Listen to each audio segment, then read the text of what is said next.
wa qala rabbi shrah li sadri wa yassir li amri wahlul 'uqdatam min lisani yafqahu qawli. Terima kasih kepada sahabat saya Fadil Ustaz Saifuddin yang dialu-alukan sahabat-sahabat, hadirin hadirat. Alhamdulillah bersyukur Alhamdulillah bersyukur pada Allah Subhanahu wa taala kerana pada pagi ini kita dapat bersama di masjid ini dengan satu maksud, iaitu untuk bermuzakarah, berbincang, mengambil maklumat tentang Rasulullah sallallahu alaihi wasallam.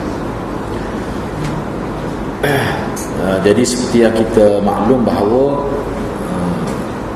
perbincangan kita pada hari ini adalah berkaitan khusus dengan Rasulullah, mana dari aspek syama'il. Syama'il ini maknanya tentang sifat-sifat Nabi lah, berkenaan dengan Nabi secara fizikal, Nabi cara berkenaan dengan Nabi secara batin tubuh Nabi sallallahu alaihi wasallam. Jadi untuk tujuan itu antara kitab yang dicadangkanlah sebagai teks, seperti mana disebut oleh pengurusi tadi, kita cadang kitab ni kerana kitab ni kita guna dah sebelum dalam siri kuliah maghrib di masjid ni. Cuma tergendala sikit program itu kerana kebetulannya saya seperti yang disebut tadi lah, ada komitmen lain di masjid. Jadi nak mari tiap-tiap minggu tu tak ada. Jadi kita terhenti lama jugalah, beberapa bulan. Tapi kitab ni saya guna untuk kuliah di Masjid Raudhah di London. Di Mukim London lah. 2 kali sebulan. Jadi sebenarnya banyak. Jadi tak habis juga lagi. Tergendala juga dalam bulan 12. Jadi dalam bulan 11, bulan 12 tergendala juga kerana kebetulan ada hal sibuk sikit. Jadi tak mula lagi juga pun di Raudhah tu. Cumanya setelah berbincang dengan Ustaz Saifuddin, dia kata kita buat jugalah, sebab kita nak berhabis kitab ni. Kerana kitab ni sebenarnya penting, perbincangan berkenaan dengan Nabi sallallahu alaihi wasallam dari sudut fizikal Nabi dan hal-hal yang berkaitan khusus dengan Nabi sallallahu alaihi wasallam sebenarnya satu sukatan yang asah juga kepada kita sebagai umat Islam. Kita kena kenal. Jadi maknanya pengajian kitab Syama'il ini adalah sebagai satu usaha untuk kita mengenali Nabi sallallahu alaihi wasallam dari sudut sifat zahir Nabi, fizikal Nabi, bagaimana rambut Nabi, bagaimana wajah Nabi, bagaimana cara Nabi berjalan, Nabi makan bagaimana, hal-hal yang berkait khusus. Yang mana perkara yang berlaku kepada Nabi waktu itu kira-kiranya kalau secara umumnya, kalau kita tak tiru pun tak apa, misalnya cara Nabi jalan kita tahu, tak tiru pun tak apa tu. Bahkan tak ada ulama kata kena tiru cara Nabi jalan bagaimana, condong ke depan kita kata begitu, gigi Nabi jadi kena pergi hospital, kena cokeh biar jadi uar sikit gigi lah. Tak perlu lah gitu. Cuma kita nak tahu, sebab dengan tahu ni maka banyak kebaikan dia, banyak faedah dia dengan tahu tentang Nabi. Tapi kalau kita belajar semua kitab ni, banyak kita boleh tiru.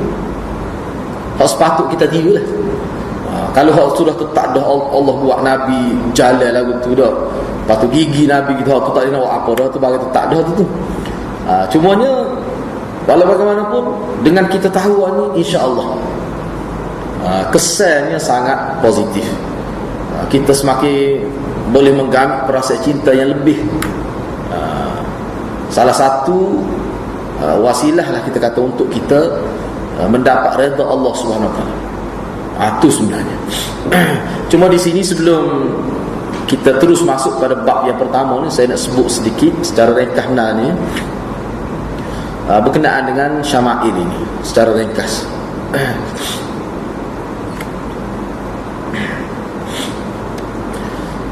Jadi ulama menggariskan beberapa perkara sebelum kita membicarakan tentang syama'il Nabi. Sebab yang tulis kitab syama'il ni banyak sebenarnya. Jadi oleh kerana di kalangan kita ni ni kita kata yang muda lah kita dah. Ana rasa untuk tahu waktu contoh-contoh kitab syama'il ni banyak juga Imam Suyuti pada buat. Tapi hak ni lah kira-kira terkenalnya syama'il Imam Tirmizi, Syama'il Al-Muhammadiyah. 50 tajuk lebih dia buat tu. Jadi saya rasa tu boleh akses dalam internet, tengok contoh-contoh kitab syama'il yang ditulis oleh sarjana-sarjana Islam memang banyak. Tapi inilah kira-kiranya paling popular, Syama'il Muhammadiyah. Jadi topik yang dibincangkan dalam kitab syama'il ini adalah berkenaan dengan batas tubuh Nabi sallallahu alaihi wasallam. Zatun Nabi sallallahu alaihi wasallam min haitsu innahu nabiyyun la min haitsu innahu insanun. Jadi topik perbincangan dalam kitab syama'il ini bincang tentang zat Nabi, batas tubuh Nabi sallallahu alaihi wasallam. Dari aspek dia tu sebagai seorang nabi. Bukan kita lihat Nabi ni sebagai seorang manusia. Tak, kita mengaji kitab syama'il ini kenapa yang kita nak tahu, dan perkara ini dianggap sebagai tuntutan agama juga. Nak mengetahui tentang batas tubuh Nabi sallallahu alaihi wasallam. Sebab dia tu manusia tu tertudah. Cumanya kita nak tahu kerana dia tu Nabi. Kerana Allah buat Nabi ni, Allah ciptakan Nabi, Allah letak Nabi dalam satu posisi manusia yang sempurna. Sempurna sebagai seorang manusia. Kita akan bertemu akan datang hadis-hadis yang menyebut bahawa Nabi kalau tengok dia seorang, kalau lelaki yang paling sempurna. Apa yang sepatut ada pada seorang lelaki ada pada Nabi sallallahu alaihi wasallam. Jelas kita akan nampak begitu. Tidak kata Nabi nampak kocel seperti dalam video Syiah tu, tak ada tu. Dalam video Syiah tu tak ada tu. Nabi ni secara fizikal dia tu molek, sempurna fizikal dia sendiri. Lepas tu dari segi akhlak dia tu kita boleh tengok dalam hadis-hadis lain lah. Baik, yang kedua, jadi bagaimana kita mengambil maklumat untuk kita mengetahui tentang Nabi ni? Apakah kita ambil daripada hadis Nabi? Tidak, kita ambil daripada para sahabat radhiyallahu anhu. Jadi kita awal panggil asal sahabat cerita. Hak tu terus sebut. Maknanya kita nak tahu tentang peribadi Nabi sallallahu alaihi wasallam, dia melalui sahabat. Ini jalan dia. Alladhi yang mana mereka tu benar bila mereka sebut tentang Nabi adalah benar. Mana sahabat ni akan cerita bagaimana tentang Nabi ni, percakapan Nabi, perbuatan Nabi, takrir Nabi, sifat-sifat Nabi, semua diceritakan oleh sahabat. Bukan Nabi cerita. Nabi tak cerita tentang dia, walaupun ada juga sebahagian tu. Pak Nabi cerita tentang dia tu nak ayat syariat. Nabi nak ayat syariat. Aku gini. Kalau ada Nabi aku syariat lah. Ni tidak. Maknanya sahabat Nabi cerita tentang Nabi. Dan kalau kita tengok dalam sejarah hadirin dan hadirat, selepas daripada kewafatan Nabi, sahabat banyak bercerita tentang Nabi kepada para tabi'in. Para tabi'in, mana tabi'in ni orang yang sempat dengan sahabat, tetapi dia tidak sempat dengan Nabi sallallahu alaihi wasallam. Tak sempat tu secara umum, gitulah makna tabi'in itu. Jadi tabi'in kita tanya Nabi, lagu mana Nabi? Gini, Nabi ni jalan lagu mana? Lagu mana gigi Nabi? Siapa tanya tu? Tabi'in. Maka sahabat pun bercerita, sahabat ayat gini. Jadi dikumpul-kumpul waktu tu, dibukukan sebagai satu kitab yang disebut sebagai Syama'il. Jadi asalnya sahabat. Daripada sinilah kita nampak bahawa sahabat ni adalah merupakan individu ataupun satu komuniti yang sangat penting dalam agama. Mana nak tahu tentang fizikal Nabi pun tak boleh, dia mesti melalui sahabat. Tidak ada jalan lain. Jalan mimpi ke, jalan tak ada. Dia kena melalui jalan periwayatan. Riwayat tidak sah melalui mimpi. Tidak sah. Riwayat tidak sah melalui mimpi. Misalnya anak mimpi, anak jumpa Nabi, anak pun cerita tentang Nabi, anak jumpa. Apa yang anak cerita tu katakanlah tak ada disebut dalam mana-mana riwayat sahabat, maka cerita anak tu tidak sahih. Tidak boleh diterima pakai sebagai untuk menyatakan syama'il Nabi sallallahu alaihi wasallam. Tak boleh. Tidak sah. Sebab itulah ulama letak dalam bab syama'il ni, untuk kita tahu tentang sahabat Nabi, dia mesti melalui jaluran sanad, riwayat. Siapa dia?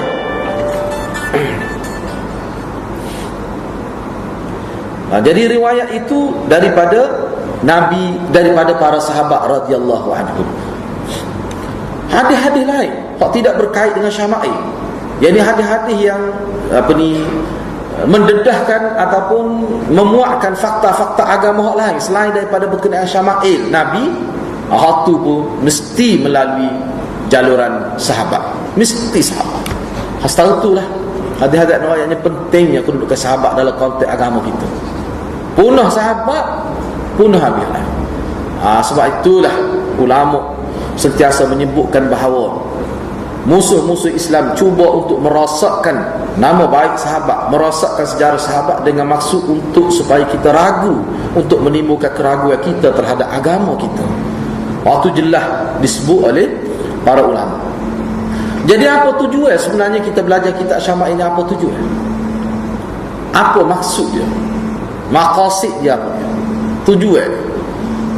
Tujuan dia ulama kata al-fawzu bi sa'adatid darain. Tujuannya adalah untuk mendapat kebahagiaan, kejayaan dunia dan akhirat. Sebab apa begitu? Sebab bila kita duk belajar tentang Nabi, buat kajian tentang Nabi, sentiasa ada maklumat tentang Nabi, bersungguh nak tahu tentang Nabi, dia menimbulkan ni, orang panggil boleh membaiki akhlak kita. Ni setengah-setengah ulama kata ini termasuk dalam i'jaz, mukjizat Nabi sallallahu alaihi wasallam. Kita ambil tahu, kita buat kajian seorang tokoh, tak kira lah dia tokoh Islam ke, tokoh tidak Islam ke, kita kata dah. Kalau tokoh Islam, adalah input yang baik tu. Kalau tokoh tidak Islam, Mahatma Gandhi, kita kata hebat dia, tapi kita tidak boleh contohi semua perkara. Dan tidaklah kita jadi baik sampai selamat dunia akhirat. Tak ada ulama kata gitu. Tapi Nabi ni tidak.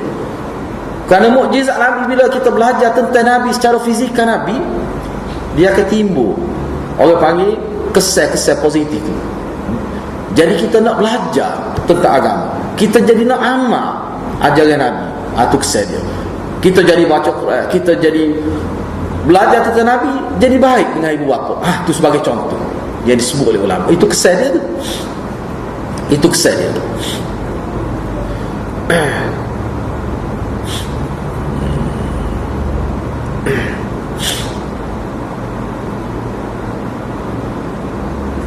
Gitulah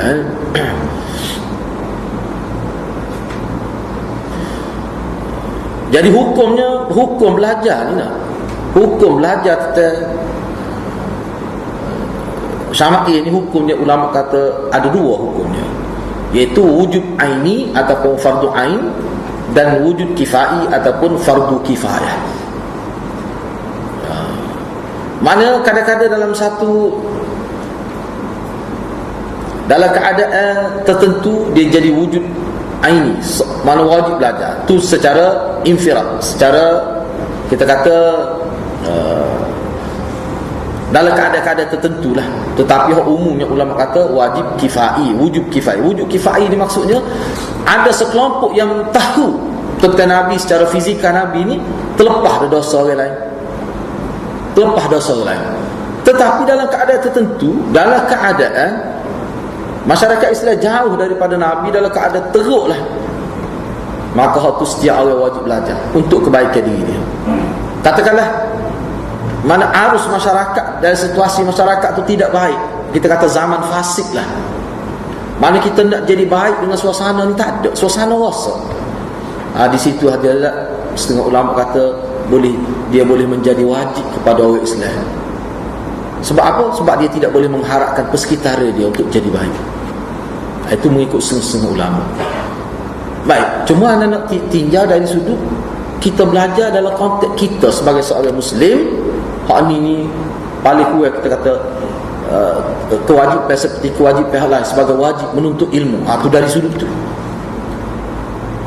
Wajib menuntut ilmu. Kalau kita tidak kenal Nabi SAW, dia tidak lengkap mengajar kita. Hadis kita mengaji, tafsir kita ngaji, ilmu-ilmu yang berkaitan dengan tiba-tiba tentang Nabi kita tak kenal, tak tahu pun gigi Nabi lagu mana, tak tahu pun bentuk rambut, tak ada langsung maklumat tu. Ulama kata tidak lengkap pengajian kita. Mana kalau dari segi sukat tega ada yang kurang, kena ada juga. Itulah secara ringkasnya begitulah. Jadi maknanya maklumat tentang Nabi ni kita dapat melalui riwayat. Hak tu aje lah. Riwayat penting. Riwayat ni dia termasuk dalam Islam. Al-isnad min ad-din. Sanad ni dalam penyampaian aliran maklumat dalam Islam ni dia melalui sanad. Daripada Nabi, daripada sahabat tabi'in sampai kepada kita. Itu nak ayatnya kemahnya maklumat Islam ni. Fakta-fakta agama kita ni memang kemah, cukup mantap, sebab dia melalui satu sistem yang tidak ada dalam mana-mana disiplin ilmu atas muka dunia ni. Tak ada, kecuali disiplin ilmu Islam saja. Mana ada? Tak ada. Dan kita orang Islam ni semua kita guna sanad. Sejarah ni, sejarah Islam berkait semua sanad belakang, fiqh, syariah, semua melalui sanad. Tengok ni tentang Nabi melalui sanad. Ini kemahnya agama Islam itu. Cuma kalau kita tak mengaji, kita tak nampak lah tu. Tak nampak kita rasa serupa lah kepada hati dia. Ilmu matematik tak apa, tak ada sanad. Mesti ada sanad ke 2x2 ni dah. Ataupun satu kaedah tak perlu ada sanad. Asalkan betul kira tak apa.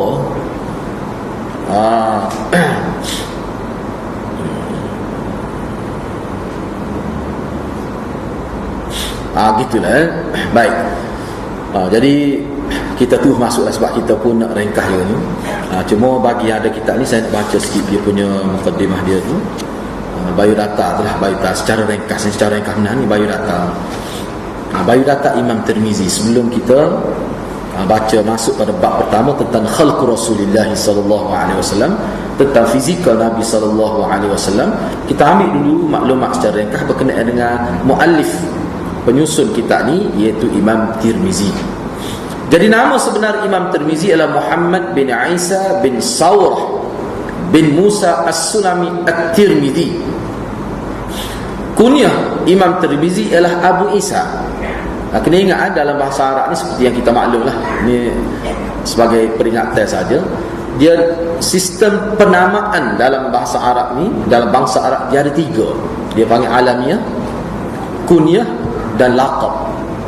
3 sistem penamaan. Pertama sekali alamiah, dalam bahasa kita dia panggil nama khas. Yang kedua dia panggil kunyah, iaitu nama yang dikaitkan dengan abun ataupun ummun.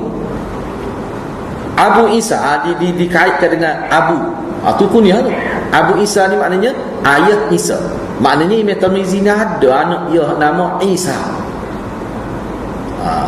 Begitu juga Ummu Abdullah misalnya. Mak Abdullah. Itu salah satu kunyah kepada Aisyah radhiyallahu anha, min ummahatil mukminin.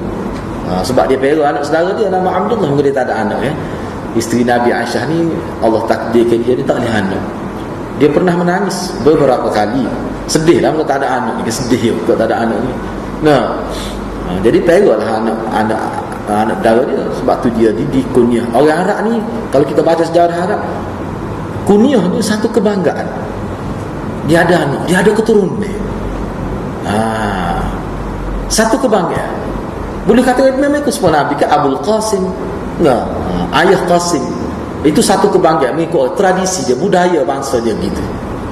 Sebab kita ni tak jara-jara pun Mak Jenab dia panggil. Mak Jenab. Nama pun dia tahu Mak Jenab. Cuma orang kita ni dia pahit-pahit. Dia kait dengan binatang kadang-kadang. Nak gimana? Muhammad buruk dia kata. Kalau sebut Muhammad lain orang tak kenal. Orang Arab tak guna gitu. Tapi orang Melayu dia memang dia ambil orang dia pahit siapa tu pun tak kenal. Bagi tu. Lagi rumah apa dia rumah ayah Dola. Nama pun dia tak ayah Dola. Tak tahu Dola tak anak dia. Mana ada juga pengaruh Arab itu. Cuma orang Kelantan kita ni dia bila dia guna dia jadi hak dia ubah habis dia tak cek. Sebab dia nak kenali kamu saya tu memang ada. Pak mak sahaja tu bapa. Pak mak buruk, pak mak channel. Habis dia. Kalau tak sebut gitu tak ada siapa kenal. Bapa sebab dia masyhur dengan nama tu.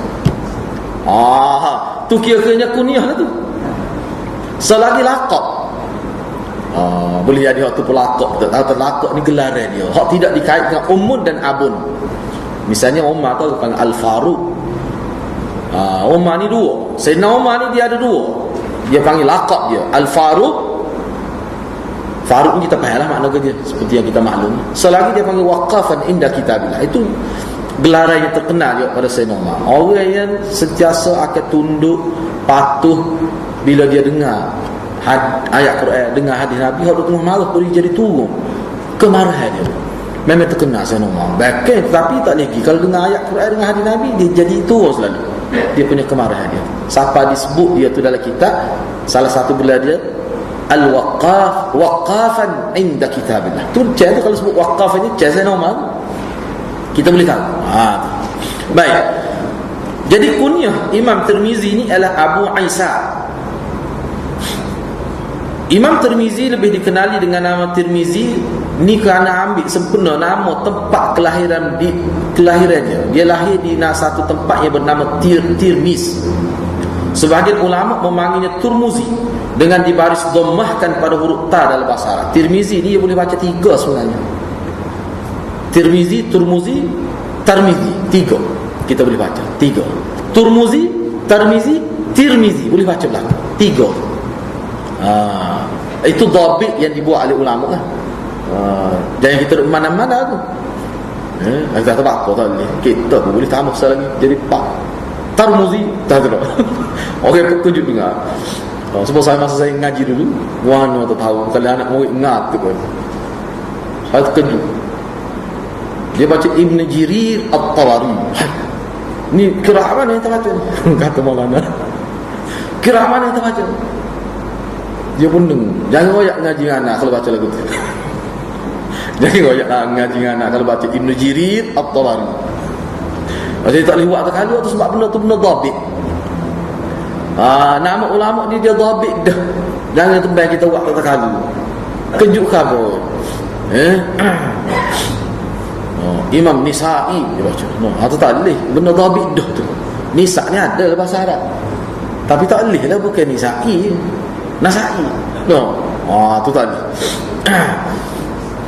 Imam Tirmizi dilahirkan pada tahun 205 Hijrah di Bud, Tirmiz, sebuah bandar yang masyhur berhampiran dengan Sunan Jaihun. Sekarang tempat tersebut adalah di utara Uzbekistan. Maknanya dia ni bukan orang Arab ni, orang Ajam. Tapi mahir gitu mu. Siapa kalau kita tengok ketokohan dia dalam bahasa Arab pun mengagumkan, memang hebat. Bukan orang Arab pun. Seperti Syekh Nadwi tak pernah dia belajar bahasa Arab di tanah, tapi boleh menguasai bahasa Arab lebih daripada sastrawan Arab. Syekh Nadwi padahal tak mengajar Arab. Dia beri gelar sastrawan Arab dia tu, Syekh Nadwi. Guru saya pun memang kagum. Dia boleh tulis sastra ni dalam semua peringkat Malaysia. Peringkat profesor, peringkat tinggi, peringkat kanak-kanak tadika dia boleh tulis. Dia boleh turun bahasa dia sesuai. Maknanya hebat lah. Setengah penulis ni, kadang-kadang setengah penulis dia tulis bahasa untuk peringkat tinggi, nak turun ke peringkat rendah tak boleh lah. Dia nak olah bahasa, larah bahasa tu payah tu, larah bahasa tu. Tapi Syekh Nadwi ni Allah beri kelebihan kepada dia. Apa Quran ketika umur 40 tahun. Mana boleh ngapa Quran ni, tua pun tak apa. Kita tak boleh tua ni tak ingat dah otak karak dia kata. Bukan otak karak tu tua karak. Dia kata otak karak tak boleh dah nak ngapa Quran. Tengok dalam sejarah ulama kita ngapa Quran. Ngapa tua-tua ngapa Quran. Jadi itu stigma yang kena buat lah, benda tak betul. Boleh ngapa Quran. Dia kata kena budak ngapa Quran, kita ni lepas dah dia kata. Budak ni dia ingat lama. Dia tak betul gitu. Orang kampung saya tu tua dah, dia mati dah. Masa dia umur 70 lebih tu dah, ingat apa dia ingat. Tua dia ngapa? Tu boleh tak masalah. Dia ingat habis ni anak dia nombor IC, anak dia cucu dia ingat lagi. Nombor IC. Nama Omar dia. Mati dah. Anak dia tak ingat. Ada anak dia telefon tanya nama ni. Dia ingat belakang nombor IC. Gitu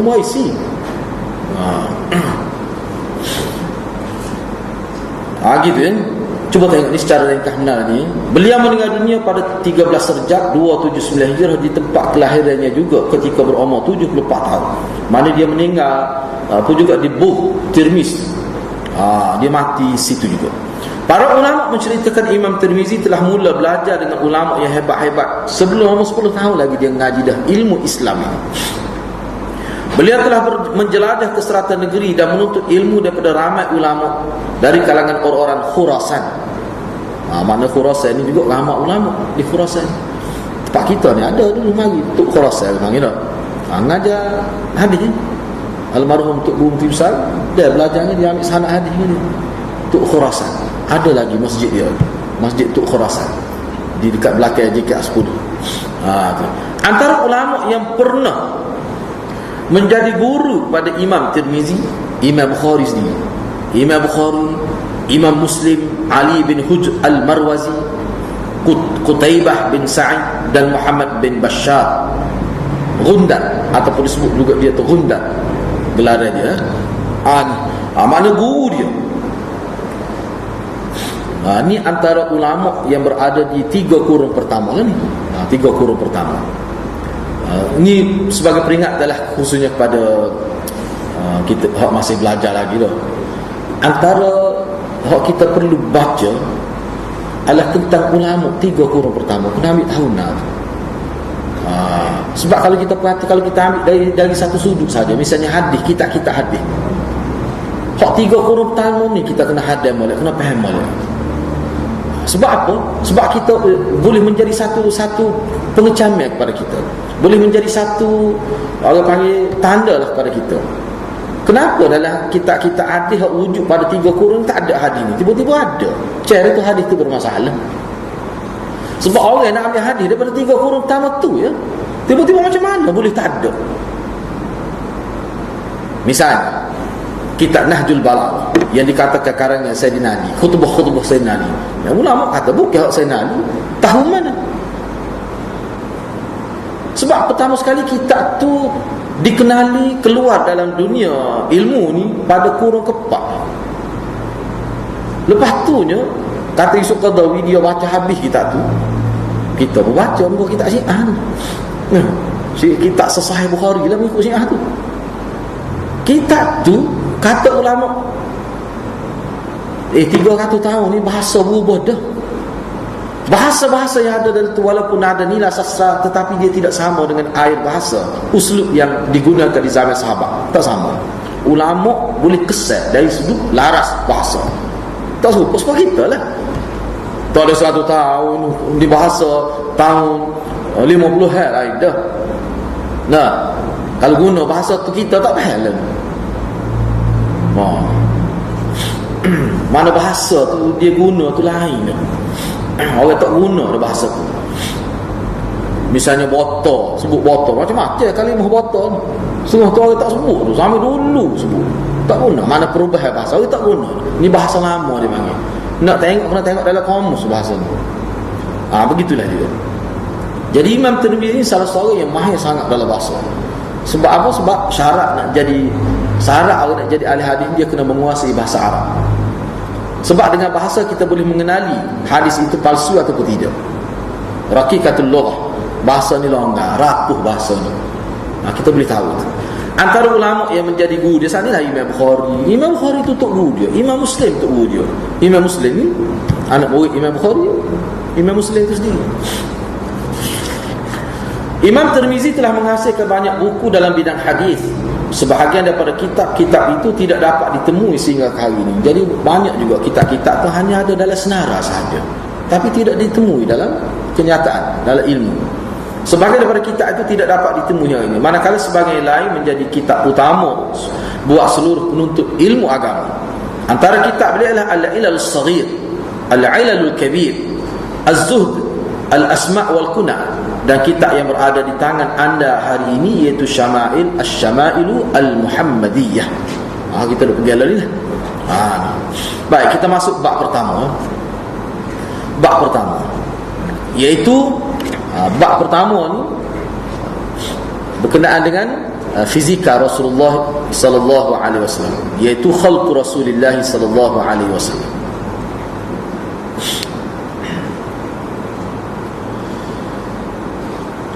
kitab ni pun sebenarnya kalau kita baca lagi mukadimah, dia boleh baca sendirilah. Kitab ni nak terjemuh kitab ni mutarjim dia lah. Dia kata dia bergantung kepada syarah. Ni syarah ada dengan saya ni, syarah Syama'il Muhammadiyah ni. Asy-Syama'ilul Muhammadiyah lil Imam Abi Isa Muhammad bin Isa At-Tirmizi, Al-Mawahibul Ladunniyah ala Syama'ilil Muhammadiyah. Ni antara syarah paling itulah sekarang ni, paling lengkap, dan dia banyak menghuraikan dari sudut bahasa. Satu perkara lagi kita kena faham, pembelajaran kitab Syama'il ni sebenarnya payah, sebab bahasa dia tu bahasa tu payah. Sebab dia nak cerita suara, sebab kita nak cerita suara parau misalnya, suara kan parau.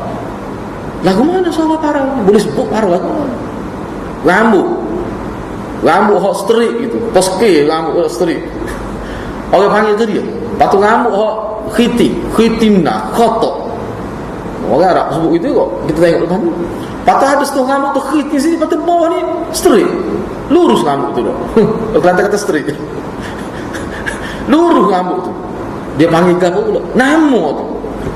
Seperti begitu juga jalan. Kalau jalan lagi ni dia ada nama. Jalan gini ada cara jalan. Itu payah bahasa tu. Misalnya pipi, cekong, orang panggil tu dia ada nama dia.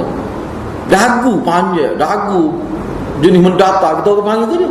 Selingkuh, dia ada berlakon. Itu payah tu. Ini antara payah kita. Sebab tu dia kata hak tu kena hurah. Sebab tu lah ulama hurah. Jadi tu yang kita ni pun nak boleh terjemuh ni hadis-hadis, memang dia kena rujuk syarah. Antara syarah yang dia rujuk hak utamanya ni lah, Al-Mawahibul Ladunniyah ala Syama'ilil Muhammadiyah, yang ditulis oleh Ibrahim bin Muhammad Al-Bajuri. Dia declare dia ni sebagai ulama Syafi'iyah dalam mazhab Syafi'i. Gitu Baik.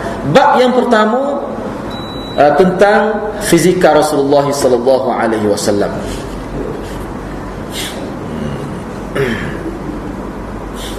Saya ambil kitab asal dia ni. Okey. Bab ma jaa fi khalqi Rasulillah sallallahu alaihi wasallam. Bab yang pertama itu bab yang membicarakan tentang fizika Rasulullah sallallahu alaihi wasallam. Cuba tengok nombor 2 tu. Muka surat 2 muka surat 2. Ulasan bab ni, ulasan bab ini. Bab ini didahulukan oleh Imam Tirmizi bagi menjelaskan kepada pembaca tentang sifat fizika Nabi sallallahu alaihi wasallam, seperti tinggi, warna kulit. Nabi ni setinggi mana? Nabi tinggi mana? Setara mana Nabi? Tinggi itu tinggi setara mana? Warna kulit Nabi, keadaan rambut Nabi, bentuk tubuh dan sebagainya. Ini termasuk dalam khalq. Yang ni zahir kita nampak, tertes orang zahir. Nak lagu mana kulit dia, muka dia, lagu hatu dia panggil fizikal. Suara tu tidak fizikal. Seperti mana Allah menciptakan Nabi Muhammad sallallahu alaihi wasallam sebagai seseorang yang berpribadi mulia dan terhormat, begitu jugalah Allah telah menciptakan Nabi Muhammad sebagai seorang nabi yang mempunyai ciri-ciri fizikal yang tampan, jasim disebut, menarik dan sempurna. Ibnu Taimiyah menyebutkan dalam kitab Al-Jawabus Sahih, ini kitab dia Al-Jawabus Sahih, ketika menyatakan tanda mukjizat kenabian Nabi Muhammad sallallahu alaihi wasallam, dia kata gini, ni terjemah dia. Bila Ibnu Taimiyah nak huraikan kata Nabi ni, tentang mukjizat Nabi, maka dia sebut gini. Dia kata Nabi Muhammad dicipta dengan bentuk yang sempurna, lengkap serta merangkumi semua ciri-ciri terbaik yang patut ada pada seorang lelaki yang kacak, yang sempurna. Kalau lelaki yang sempurna yang kacak ni, apa dia yang ada pada dia? Ya, sifat ciri-ciri dia ada semuanya pada Nabi sallallahu alaihi wasallam. Itu kata Imam Ibn Taimiyah. Sekalipun tidak pernah bertemu Rasulullah, tak pernah jumpa Rasulullah, Ibn Taimiyah bukan zaman dia, tetapi membayang, walaupun bukan Ibn Taimiyah lah secara umum, walaupun tidak pernah bertemu Rasulullah, tetapi membayangkan wajah Rasulullah dengan sifat-sifat yang disebutkan di dalam buku ini pasti membuat hati tersenyum gembira. Kita akan bahas. Saya ni dah, yalah kita atas sebelum ni kita ngaji dah. Jadi bila kita ngajar ni kita lebih banyak merujuk. Jadi kadang-kadang kita bila tengok soal kita tengok, oh ni ada ciri-ciri, tapi tak ada semua. Ada saya tengok tu soal, saya pergi di luar pada Kelantan, saya tengok tak tahulah dia tu orang alim ke tak. Tapi tengok soal kita tu, oh jalan bolak-bolak sopan Nabi. Kita tengok tak tahulah dia tu setara mana. Cara dia tu, dia ada. Kita boleh bayar kalau tengok muka, tu boleh tahu. Misalnya guru saya sendiri, guru saya pernah dia mimpi beberapa kali lah dia mimpi. Pada tempoh saya ngaji dia, dia cerita lah. Saya nak ayatnya gini ya. Dia ayat aku dengan maksud ni kok. Dia kata anak jumpa, anak mimpi. Masa anak tidur lah, tak ada ragu-ragu gini. Masa tidur, mimpi lah. Kita panggil mimpi. Nabi duduk dalam sangkar. Allah pakai ambil gambar. Nabi tak pakai baju, cuma letak kain lepah. Kain lepah, tahu kain lepah? Dia panggil ni kain lepah, kain nipis lah. Lepah dia tak atas tubuh itu. Orang Kelantan kata kain lepah. Lepas tu kalau tak payah tu tanya orang lain. Nak ayat dia kain lepah, mana kain nipis. Jadi pakai gambar, dia ambil gambar. Dan orang yang ada dalam mimpi tu gambar lah. Semuanya kata ni lah Rasulullah. Jadi guru saya kata tidak Rasulullah ni. Wow, pakat marah dia. Jadi orang ada dalam mimpi tu marah dia. Jadi guru saya bertegas, ni bukan Rasulullah. Rasulullah tidak lagu ni seperti dalam hadis sebut. Lepas tu dia tersedar. Jadi nak ayatnya semua orang kata pakat ambil gambar. Dan Nabi masa tu Nabi tak tidur, cuma Nabi duduk dalam keadaan baring, mata Nabi pun kelip-kelip gitu. Dia sebut. Jadi ramai-ramai ada tu semuanya kata Nabi lah tu. Guru saya kata tidak. Guru saya menafik ke sekerah-kerah dalam mimpi ni berlaku ni. Jadi ramai orang marah ke dia ni. Orang marah ke dia. Tapi lepas tu sebentar dia pun sedar. Tu waktu mula-mula. Lepas tu beberapa tahun lepas tu dia mimpi pula. Masa saya duduk ngaji hadis lah. Dia mimpi dia jumpa Rasulullah tertanam. Rasulullah sekerak tubuh ni tertanam dalam bumi. Sekerak ni lah kata tu ni, tangan Nabi pun boleh bergerak. Lalak urung Nabi. Lalak urung Nabi tu. Jadi guru saya pun bila tengok Nabi tu kena, tu memang jelas Nabi. Berdasar kepada Syama'il, dalam kitab hadis-hadis Syama'il memang Nabi. Jadi dia pun duduk kibah, duduk buat lah, duduk hamba lalak. Duduk dalam keadaan gitu dia tersedar. Besok tu dia cerita, antara hak dia sebutnya kena belajar sungguh hadis ni. Kemungkinan hadis Nabi ni sudah pudar. Orang sudah tinggalkan hadis Nabi. Banyak akan tubi hadis-hadis palsu, menyebabkan jadi seolah Nabi ni jadi kotor. Kotor tu maksudnya hadis-hadis yang tidak sahih. Kena belajar malik. Ada bermula saat tu dia kata anak akan tumpu pada hadis sampai mati. Tu yang anak ingat lagi dia sebut. Jadi kita ngaji ni pun gitulah dengan maksud tu, dengan maksud supaya kita dapat kenal sungguh lah Nabi. Dah kenal ajaran Nabi bawa hak sahih, hak semati, hak betul, jelas daripada Nabi sallallahu alaihi wasallam. Kalau kita tak kenal pun kita boleh terjebak dengan ajaran-ajaran yang menyeleweng. Kena kenal. Kadang-kadang kalau kita ngaji ni tak semestinya kita boleh berhujah dia. Tak semestinya kita boleh berhujah. Tapi Imam Syafi'i kata seseorang itu sudah dikira boleh ilmu bila dia sudah rasa hak buruk tu buruk, dia rasa hak tak betul sebagai tak betul, walau dia tidak boleh berhujah, sudah boleh ilmu dah tu. Kita kata tak boleh, hamba rasa hamba tak sedar hati, tak boleh. Tu ada ilmu dah tu orang itu. Kata Imam Syafi'i. Cuma Imam Syafi'i dia buat bagi contoh dalam bab baca Quran. Ramai mana umat Islam baca Quran, bila dia mengaji tajwid, dia boleh ilmu tajwid, betul dia baca, walaupun dia tak boleh nak ayat ni hukumnya gini. Tapi bila dia dengar baca Quran salah, dia kata salah dengan pasti, dia kata salah. Dia tak boleh nak berhujah, dia nak ngajar pun tak boleh, tapi dia yakin ni hak betul, ni hak salah. Orang itu sudah dikira boleh ilmu tajwid. Lepas ke dia tu, lepas fardu ain dia. Kita ni lepas fardu ain tak apa dah. Ni ramai lagi fardu ain tak lepas tu bercelaru tu. Fardu ain pun tak lepas. Sebab tu dia tidak boleh nak menyelamatkan diri dia lagi. Menjadi tanggungjawab kita menyelamatkan mereka. Sebab dia sendiri tak erak. Maknanya fardu ain tu tak lengkap dia. Maknanya kalau nak erak dia sesat dia. Daripada situlah kita boleh faham bahawa majoriti umat kita ni ilmu fardu ain pun tak lepas lagi sebenarnya. Jadi menjadi tanggungjawab kita lah. Gitu. Baik, hadis yang pertama. Hadis yang pertama,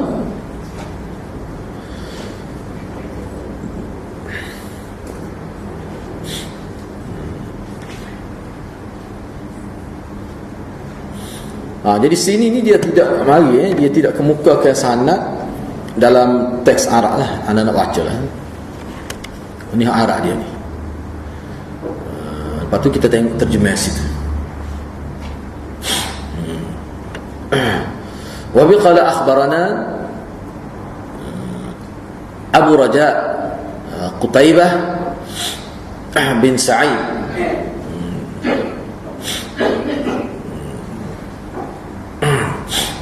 an Malik bin Anas an Rabi'ah bin Abi Abdurrahman an Anas bin Malik annahu sami'ahu yaqul kana Rasulullah sallallahu alaihi wasallam laysa bit-tawil al-ba'in wala bil-qasir wala bil-abyad al-amhaq wala bil-adam wala bil-ja'd al-qatar wala bis-sabti ba'athahu Allah ta'ala ala ra'si 40 sanah فأقام بمكة 10 سنين وبالمدينة 10 سنين وتوفاه الله تعالى على رأس 60 سنة وليس في رأسه ولحيته 20 شعرة بيضاء.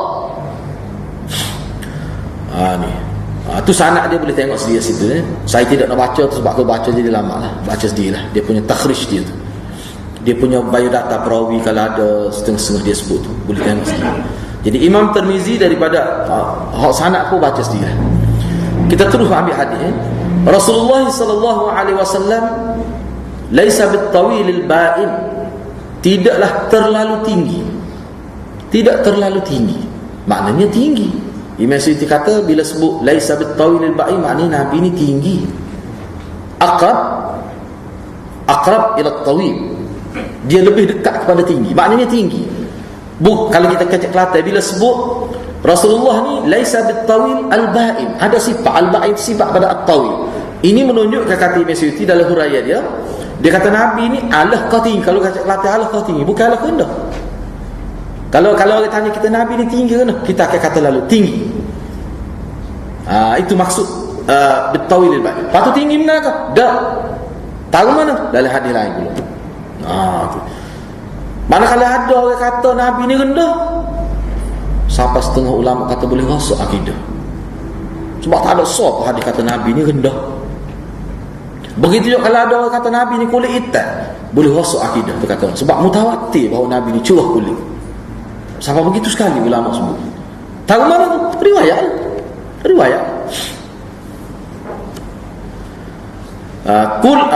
Kulitnya wala bil qasir, tidak pendek, tidak rendah lah.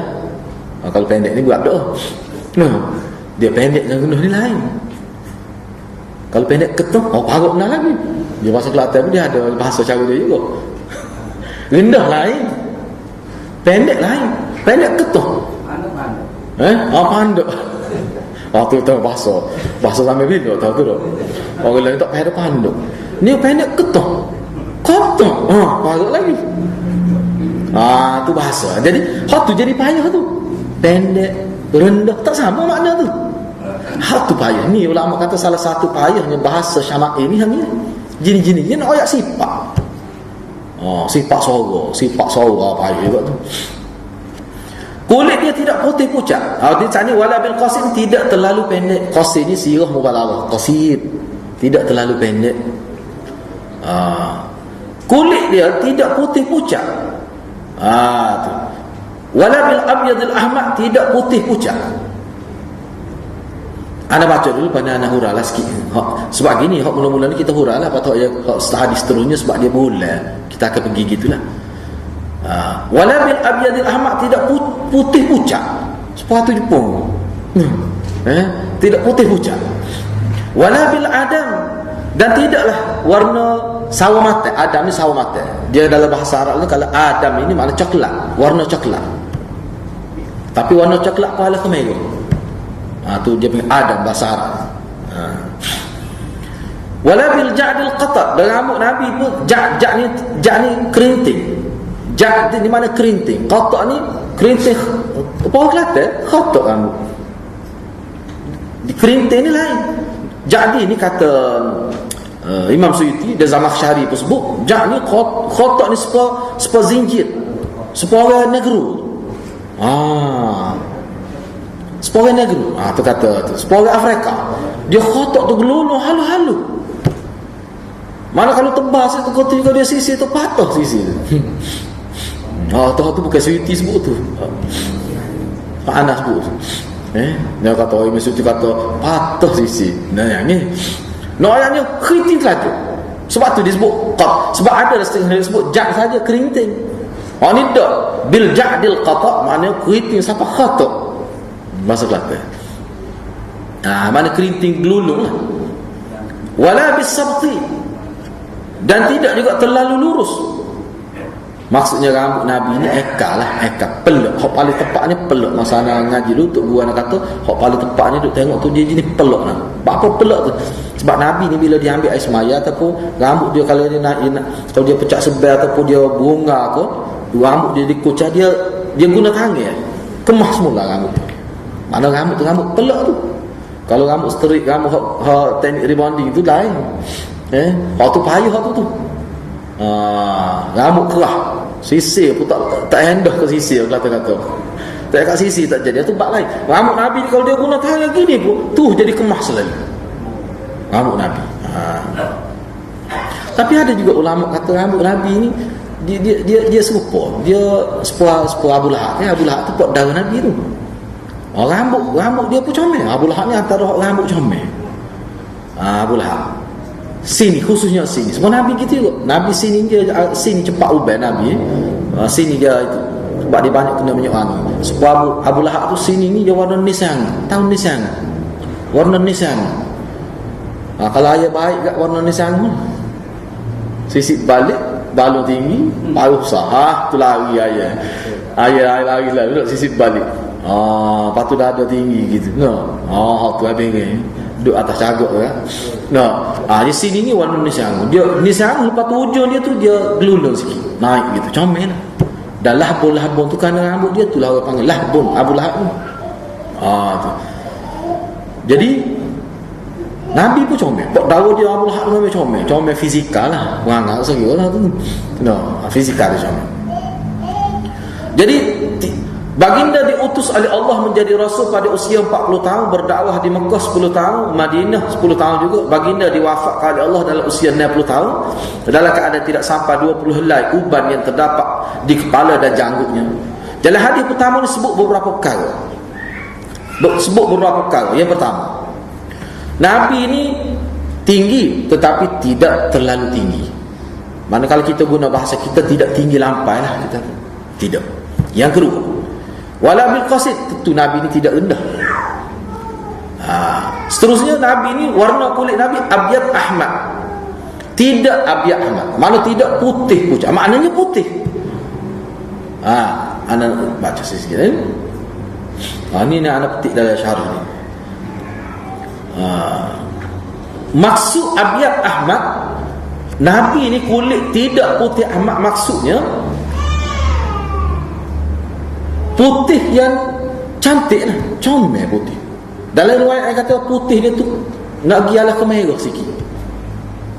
Kalau kita putih comel dalam pengguna bahasa putih kuning, kita pakai gitu. Dia tak putih kemerahan, tapi tidak siapa perekat sawo mata, tak juga. Tu nak kata mana? Tapi comel lah.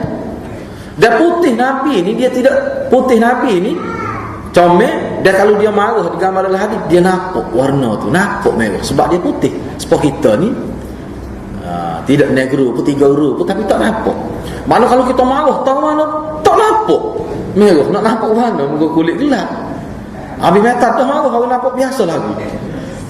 Tapi Nabi ni bila dia marah, dia nampak marah, mudah nampak merah muka dia. Tu sahabat sebut. Maknanya Nabi ni putih. Sebab itulah ulama kata siapa dia kata Nabi dia telah melanggar hadis riwayat mutawatir, kata ulama.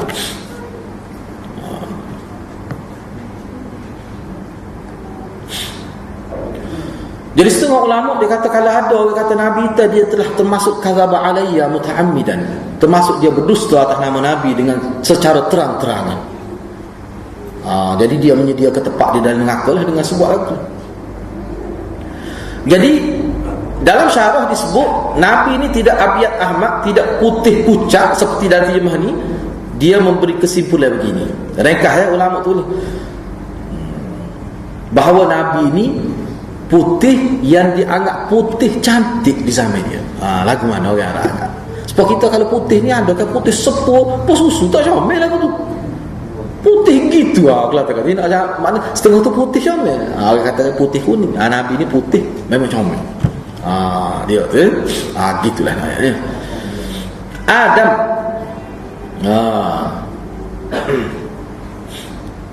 Adam ni maknanya tidak sawa, tidak dalam bentuk sawa mata lah, tidak kata merah sawa mata setengah-setengah orang yang hidup di tempat-tempat tertentu tu, ataupun dalam bahasa ni tidak warna coklat Nabi tu.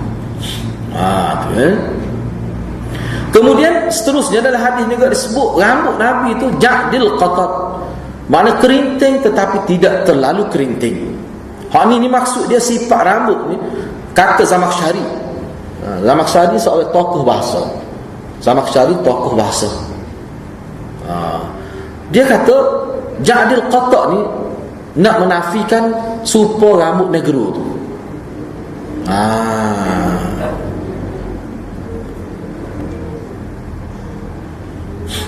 Kata Zamakhsyari lagi, dia kata kalau kita tolak hak negro tu, biarlah kita negro kita taruh rambut dia serupa. Bakal kita kalau hak lelaki ni payah nak jumpa rambut lurus lah. Rambut hanya lurus. Orang negro memang Allah buat begitu. Baik, kata Zamakhsyari, dia kata pada pengamatan dia lah, umumnya orang yang tidak Arab dan dia tidak negro, rambut dia kebanyakannya lurus, kata Zamakhsyari. Dan orang Arab ni termasuk Nabi, rambut dia kerinting. Selagi orang Afrika, rambut dia ja'dil qatat, itu kata Zamakhsyari. Hak tu kerinting, tapi kerinting sampai gelulung. Kerinting sungguh lah. Rambut Nabi ni tidak. Sebab itulah guru saya sebut tu, dia kata rambut Nabi ni pelak.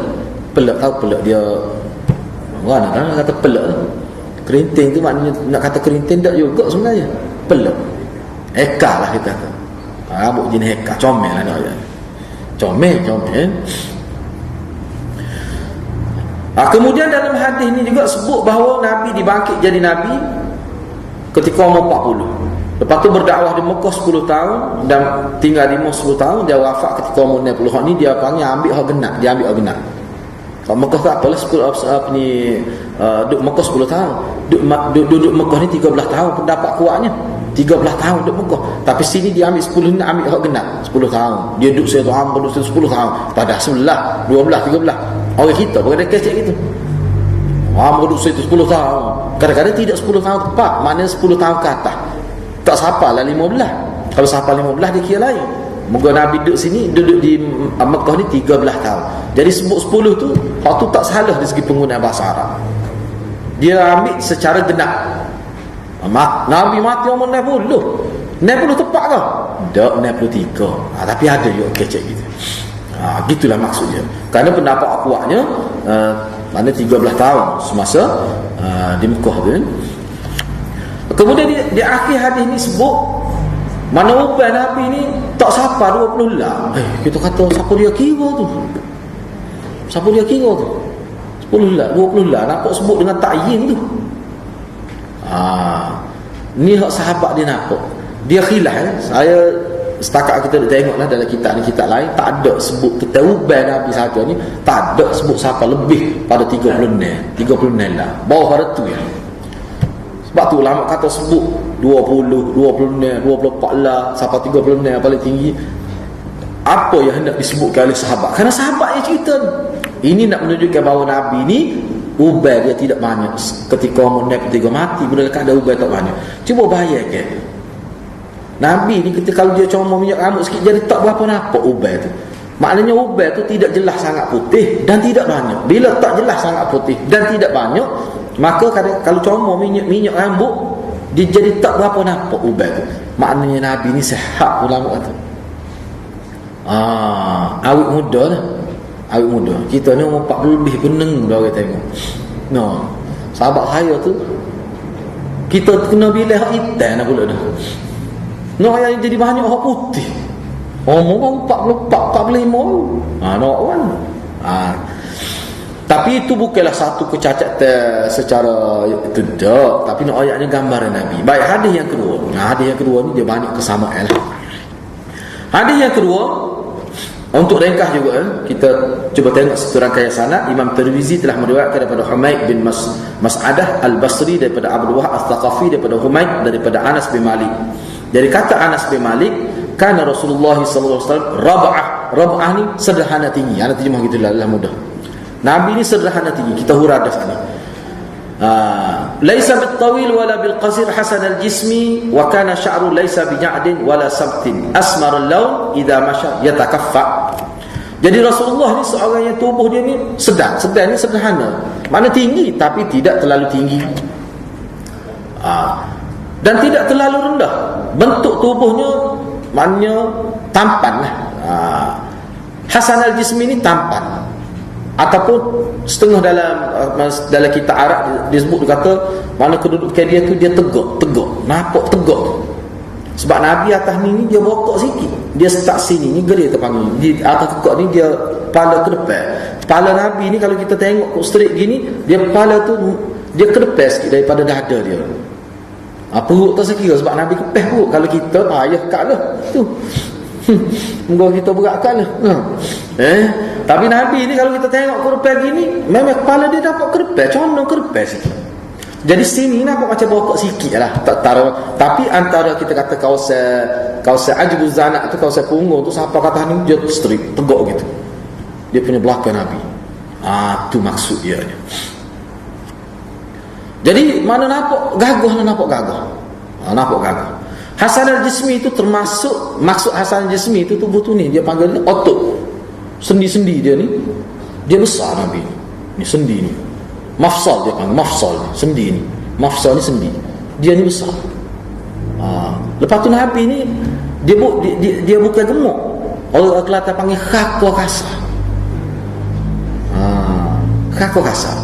Setengah orang khako kecil gemuk pun nampak tak besar mana lagi. Buat apa khako kecil? Tak boleh lepas ubah patah. Tu Nabi ni dah. Jadi nampaklah gagah tu. Gitu lepas tu tak biasa lah, lain tu biasa. Cuma sini hak beza sikitnya asmarul laun. Warna kulit Nabi itu putih kemerahan. Dia hurah tadi lah. Tidak putih pucat. Laisa bil abyadil ahmar tu maknanya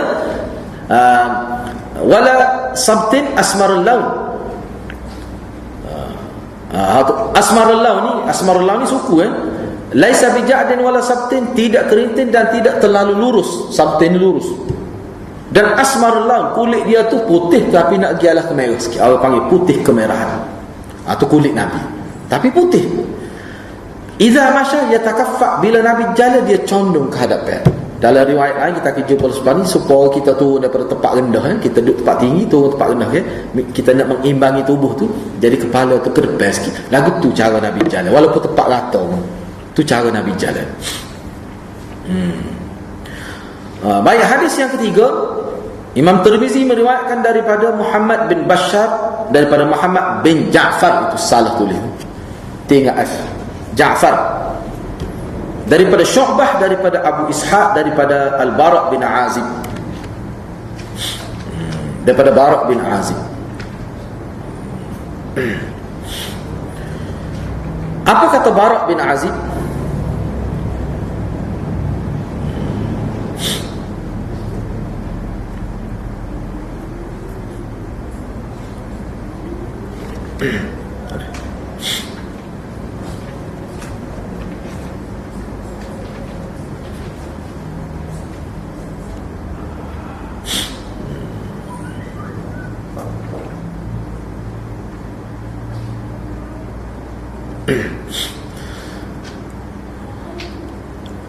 Kena sebut malik ni sebab benda ni antara yang dhabit juga ni. Bara' bukan Barra'.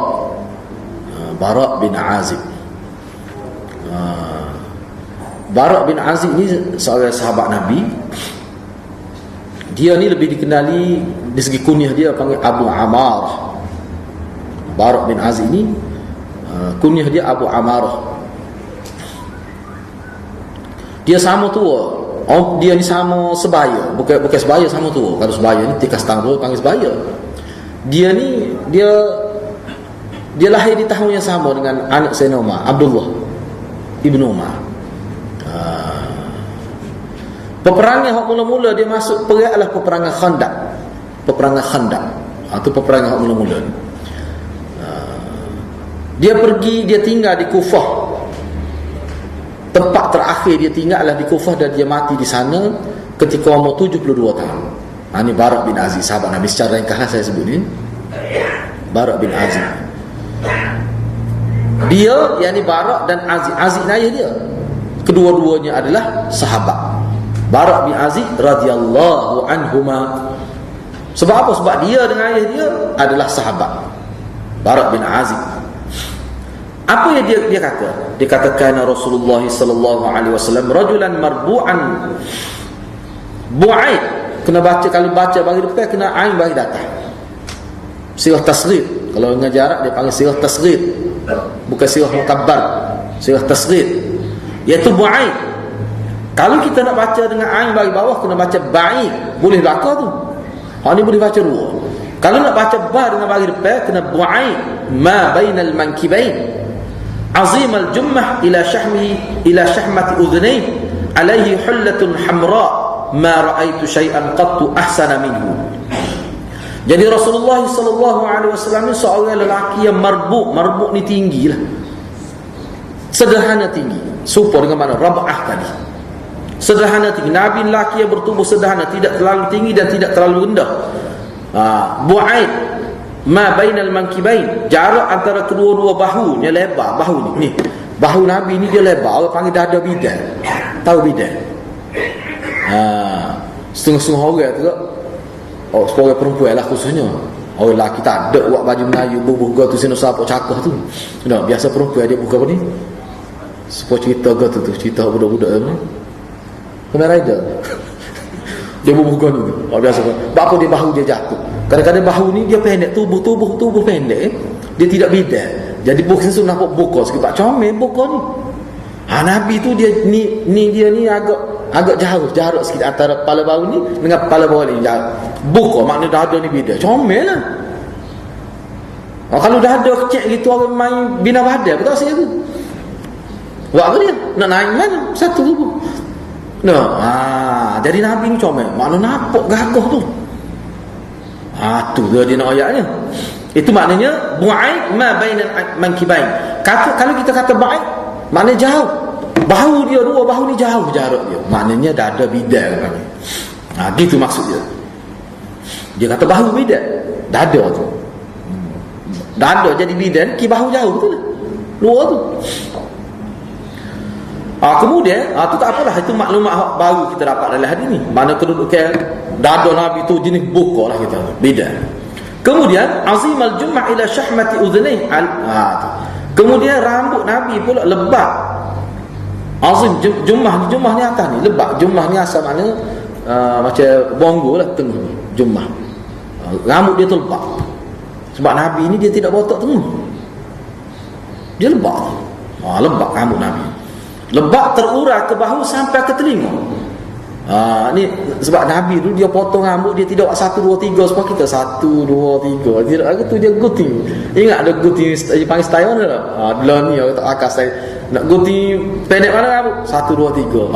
Dia. Orang tu kayak gunting dia tahu lah dia. Dia bahas sini nombor 1, naik atas nombor 2 dan nombor 3. Lepas nombor 3 gitu pahat dia panggil gunting 1 2 3. Nabi tak gunting gitu. Nabi gunting ni dia bahas pertama tengah kita. Ada ketikanya gitu. Sebab kita tengok sahabat kita jemaah tabligh bila dia buat subai dia tu ke tak? Dia memang dia rambut atas ni sampai ke sini, lepas pada telinga. Lepas tu dia potong terus straight gitu. Sebab rambut rutin tu. Ada kan kita tengok. Memang Nabi gitu juga. Tapi masa tu tak pelik sebab orang boleh katakan gitu lakonnya. Kalau ustaz lah ni pakai pihak buat gitu, nampak lain kat lah. Nak terang boleh ni. Malah atas ni hok tengah jumlah ni hok tengah rambut dia. Panjang dia turun tu sampai ke sini, bawah pada cubit telinga. Kadang-kadang boleh sentuh bau. Tu dia maksud dia. Jadi Nabi potong-potong straight gitu rambut. Kalau kita pakai piah kan, saya tengok ada profesor dia dalam TV, memang rambut dia buat gitu. Kenapa ilik kat lah? Cuma kita tak biasa, dia peluh kat lah awak itu. Tak serut bang. Pakai mesti kau buat begitu? Tak mesti. Tu dia panggil sunnah ghairu tasyri'iyah. Ni lah antara ulama sebut sunnah. Bila Nabi kita waktu tu nak Nabi nak ayat pesi dia sambil tu tak kata gapo. Cuma dia ni tak boleh gitu. Tak boleh. Kalau nak masuk TV bukan ada setengah TV tak benar kalau rambut lagu tu. Sebab tu setengah panjang kena ikat. Tu nak turun sampai ke telinga. Tu mana kedua kain rambut Nabi. Kemudian sebut alaihi hullatun hamra. Nabi mempunyai pakaian warna merah. Aku tidak pernah melihat seorang pun yang lebih tampan daripada Nabi. Hullatun hamra ni gini, hullatun hamra ni sebenarnya pakaian hak Nabi pakai jarang-jarang. Dia pakaian dua lapis. Hullah ni pakaian dua lapis. Dia hak dalam ni sah pakaian. Boleh jadi hak tu warna putih, warna cerah. Hak sah lagi dia tindak kat atas tu. Hak tu dia warna merah. Jadi bila warna merah dia campur dengan warna putih hak dalam tu, hak luar tu, kain hak luar tu dia jarang sikit. Supaya perempuan biasa pakai ke tak? Dia pakai baju tu ketaklah dalam tu. Lepas tu dia pakai pula orang. Hak ni jarang dia pakai lambu. Biasa dulu perempuan kena nikah dia pakai lagu tu. Kadang-kadang tangan dia tak ada pakai rogo-rogo gitu. Dia pakai kelambu tu tangan ni.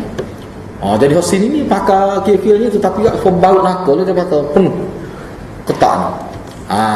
Zaman Nabi dulu ada Nabi pakai baju lain, kemudian Nabi sahut pula pakaian hak nipis. Hak tu hadiah daripada sahabat Nabi. Hak tu warna merah. Jadi Nabi pakai putih, dah pakai cerah sikit, buh pula warna merah. Lepas tu rambut ital gay Nabi. Lepas tu kulit putih, naik molek cahaya comel Nabi jadi nampak. Tapi kita jangan terbuat gitu. Kalau kita tak apa cerah, mengerikan apa tu. Saya ingat lagi masa Maulana ngajar di itu, dia sebut dalam bab pakaian Nabi, dalam bab rambut dan sebagainya. Jadi Nabi nak sahabat kata tak ada. Bila Nabi pakai lagu tu tak ada. Bila aku tengok ni ketika ni, bukan itu pakai hak tu sama Nabi pakai, tidak. Ketika ni sahabat tengok ni, Barak bin Aziz tengok comel lah dia kata. Tak ada orang lebih tampan daripada Nabi. Masa tu dia pakai. Maknanya pakaian tu Nabi pakai tu Nabi mengambil kira. Sebab Nabi ni kena ingat Ana ingat benar lagi masa tahu berapa ana ngaji hadis yang Maulana, dia sebut lagi Nabi ni orang yang tidak membosankan cara hidup dia. Dia pakai pakaian orang tengok rasa segar. Nabi ni dia mengambil kira pakaian sesuai dengan tubuh dia. Dia ambil kira. Sebab tu kita dalam bab pakaian hak sunnah ni selain daripada menutup aurat tu perkara yang asah, kita kena pakai hak sesuai dengan kita. Tu sunnahnya. Kita tengok orang lain comel pakai. Tak semesti kita pakai tu comel. Tak mesti. Memang dia pakai comel, muka tubuh dia begitu. Awak nak pakai baju kebaya, tengok kena tengok juga tubuh awak kira ratu gajah tu. Kawan tu tak apa, dia ratu kerengga. So lah. Memang menakutkan lah kalau awak pakai baju kebaya. Bapa tu? Tubuh awak tinggal mana tahu. Sopo belakang. Tak tahu dia pakai baju kebaya gitu. Sebab kita lah. Kita tengok orang pakai baju t-shirt comel, kita pakai udah bengil apa. Bapa, tubuh awak lagu tu. Awak kena pakai jubah lah. Kalau awak nak pakai baju tu, awak kena pergi main gym 6 bulan. Baru comel. Jadi maknanya kalau kita, jadi pakaian tu, sebab tu anda ingat lagi, maknanya kita belajar Nabi jangan silap faham. Lama kita kata Nabi ada, Nabi pakai baju warna merah, kita pakai agak kita kulit gelap lemak. Pakai piyah hitam pula. Orang tengok tak ada gambar. Tapi gitu nak buat ni. Nak kritik-kritik tak boleh, semuanya backing. Tapi kena tengok juga. Setengah orang itu tengok dia pakai hijab comel, tapi kita pakai tak jamin.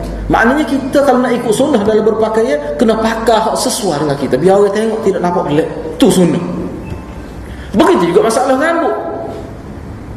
Zaman Nabi ada dah rambut. Kita akan tengok sebenarnya sahabat saya Abu Bakar dah rambut, tapi dah rambut setengah tu sahabat tu dah rambut warna, bukan warna hitam. Tak apalah, tengok kulit dia warna ke dia. Kat kita kulit hitam, dah hitam gelap pula. Lepas tu kita dah rambut warna merah, jambut merah, orang tengok kedebar tengok. Apa tu? Tak sesuai. Tapi sahabat dulu sesuai. Sebab Nabi dah wanita. Dah adalah sebab-sebab dia. Biasanya lagi perang. Sebab apa nak sunnah muda? Dia memberi kesan psikologi pada musuh tu. Tapi kalau kita buat lah ni, hak ke depan isteri kita, tak agak aku dia tu. Tak agak aku. Tamu-tamu tak kata molek main ngaji pakai satu sup pula. Sudah. Hari ni pakai sup molek. Mengenai Nabi acak kali pakai sup. Masa saya ngaji pun Maulana kata molek pakai sup ni sunnah sebenarnya. Sunnah maknanya kita pakai sup Melayu kita pakai kebiasaan bangsa lain, biar dia tengok mana hubungnya sama-sama. Jadi merapatkan hubungnya. Molek tu. Nabi sebab tu kata Nabi ni tidak membosankan. Dan Nabi ni kalau kita belajar habis ni kita akan nampak Nabi ni dia ikuti perkembangan zaman dari segi pakaian. Dia ikuti mana Nabi ni. Sebab tu Nabi kita kadang-kadang dia pakai pakaian ni, Nabi ni pernah tak pakai serban. Dia pakai sokok tinggi tu, ada ekor tu jolo tu. Dia panggil Datuk Parsi tu. Dia panggil terbus lah. Kok tinggi tu. Nabi pakai rata lagi. Gitu ya. Patah ada ke Nabi tu rumah tak kapi ada. Dia kira-kira gitu ada ke? Jadi maknanya kita ni jangan doh siapa anak tu main bola kat kapi. Tak boleh tak kapi. Tak kena lah tu. Juk, pasal juk pi. Main bola. Bersombak otak. Tak tubik udara. Tak boleh lah tu hati tak boleh, kena jaga kita, kena tengok juga. Sebab tu kena ngaji molek kita ni. Siapa ada seorang ustaz tu dia ayat saya, dia susuk pi anak dia. Macam mana tahu? Dia ngajar tahfiz jadi tu ustaz dia kata tak boleh. Gimana soal ramai kena tidaknya cuma tahik kepala ke iblis. Macam mati tu guru. Aku sekali lekat pakai pi tidur pakai pi anak dia. Gimana bola pakai pi. Aku sekali mak dia susuk pi. Cari tak tahu kalau cari tanya buat senyap. Mak dia tak tahu. Dia cari pi tak jauh cari. Dia tak kata rumah nak main bola pakai pi. Tak sesuai kata. Jadi kalau doa tu tak boleh lah. Kena tahu kita kena faham. Begitulah. Itu maksud hullah tu. Bukan pakai yang biasa gini, tidak hullah tu. Dia ada dalam syarat dia sebut. Gitu hullah. Baik, hadis yang keempat, Imam Tirmizi meriwayatkan daripada Mahmud bin Ghailan, daripada Waqi', daripada Sufyan, daripada Abi Ishaq, daripada Al-Bara' bin Azib. Tu salah kita Al-Bara' tu. Salah tu. Bara' bin Azib kata beliau. Bara' bin Azib ni radhiyallahu anhuma lah. Sebab dua beranak tu, ayah dengan anak tu kedua-duanya sahabat Nabi. Dia kata ma ra'aitu min dhi limmatin fi hullatin hamra asana min Rasulillah lahu sya'run yadribu mankibayn ba'idu ma bainal mankibayn lam yakun bil qasir wala bil tawil. Kata Bara' bin Azib, aku tak pernah lihat seseorang yang memiliki rambut yang menyentuh sehingga bawah telinga, antara cupi telinga. Setengah riwayat kata memang dia bawah ada telinga. Ada ketika Nabi ni hampir menyentuh kepala bau, rambut dia panjang. Hampir, bukan sama gitu. Dengan memakai pakaian yang berwarna merah, hullah ana sebut sana lah sifat dia pakaian tu. Yang lebih tampan daripada Rasulullah. Baginda memiliki rambut yang mencecah kedua-dua bahu. Mencecah kedua bahu. Sebab dia gini dalam syarah dia sebut umumnya rambut Nabi ni maksud dia kata bawah telinga ni kadang-kadang boleh jadi masa dia gok gitu kenapa macam ni. Jadi sahabat dia royak berdasarkan dia tengok. Dia tengok ketika dia tengok kenapa macam nak setup kepala bawah. Dia royak gitu. Setengah ni tengok, dia tengok nampak macam duduk di cubi telinga ataupun bawah sikit. Dia royak gitu. Sepah ni Barak ni dia royak dia tengok. Dia ada sekali dia sebut siapa bawah pada telinga. Ada setengah tu dia tak hampir menyentuh kepala bawah Nabi. Ataupun benda tu berlaku dalam beberapa keadaan. Naknya rambut ni dia ada panjang pendek rambut ni. Sebab kita dulu dah tak serupa. Lah ni tak boleh halak tua ni tak boleh rambut panjang berair dah lalu. Masa muda-muda gitu kan rambut panjang. Beramak kan cikgu sekolah. Cakap kerak rambut. Tapi lah ni tak sih lah. Biasa je. Ana ingat lagi. Ingat lagi. Dalam puasa dia tahu dah puasa mari belakang. Sengaja dia pergi guting, dia pergi hujung. Dia jalan lagi. Gedebar dekat kita tengok. Kata apa ni guting hari puasa ni? Ada lagi cikgu tu jumpa bawa ni di SM. Kata cikgu ni kerak rambut aku dah lelah. Musim puasa pula tu. Dia kata hari ni mudah dia kata mari belakang. Tak boleh nak nusuk dalam bilik air dah. Jadi apa tu panjang. Tapi apa yang saya nak sebutnya, manusia ni dia berubah. Satu ketika dia selesa rambut panjang. Tapi bila umur meningkat tu dia tak selesa rambut panjang. Begitu juga berlaku pada Nabi SAW. Sebab tu kita tengok kadang-kadang nampak beza tu. Dia punya riwayat sahabat.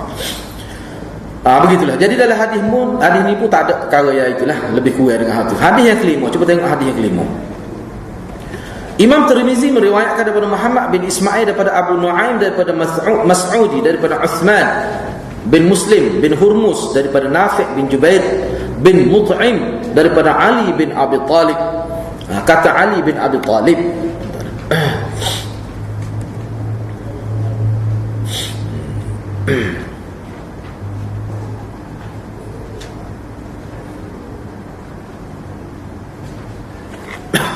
kata Ali bin Abi Talib, lam yakun an-nabi sallallahu alaihi wasallam bil-tawil wala bil-qasir, sya'nul kaffain wal qadamain, dakhmur ra's, dakhmul karadis, tawilul masrubah, idza masya takaffa'a takaffuan ka'annama yanhattu min sababin lam ara qablahu wala ba'dahu mithlah sallallahu alaihi wasallam.